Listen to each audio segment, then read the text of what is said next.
Sendra nandalo teny amin'ny kianja fanaovam-bola CSB2 namotana, ny kandida Rina Randriamasinoro no nampanantena tamin'ireo tanora mpilalao baolina kitra, lalaovin'ny olona fito fa hanolotra fifanitsanana mafy be.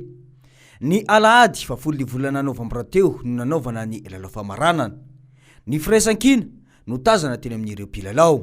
Mila firaisan-kina antsika rehetra no ahafahana manarina ny firenena. Raha ao anaty programan'asan'ny kandida larana faharoa Rina Randriamasinoro, tsisy nofinofy mihitsy ao na ray ary fa zavatra azo tanterahana ary isika rehetra no hiaraka hanatanteraka an'izany. Mahafinaritra be ilay fandraisana andraikitra teo amin'ny joueur tsirairay avy. Reny tena entany koa andao hiarandray andraikitsika ho an'ny firenena ihany koa ho an'ny manodidina antsika. Dia manentana anareo zany tongava mifidy fa 17 volana novambra raisy ny andraikitra tandrify anao. Na time anao na tsy time anao ny andraikitra misy anao tadiny.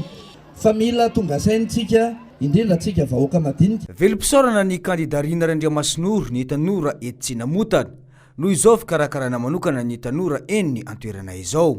Fitazaina ho an'ny tanora le izy ary firaisan-kina ho an'ny eto amin'ny faritsy Maderanamotana dia mba hirina le izy mba hitohy foana zany mba ho itony firaisan-kina eto amin'ny firenena.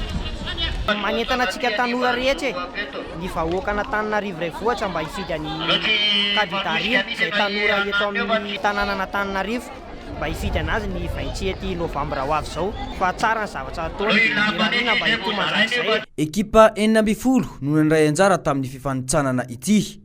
Kanisa Martin Anosbe no nibatany Amboara Ratoka resy Amboninahitra tamin'ny lalan'ny Tiroby ny Airsport. Omby no Amboara izay natolotra. Na izany aza nefa dia tsy diso anjara avokoa ireo mpandray anjara rehetra fa nahazo ny marim-pakasitrahana avokoa.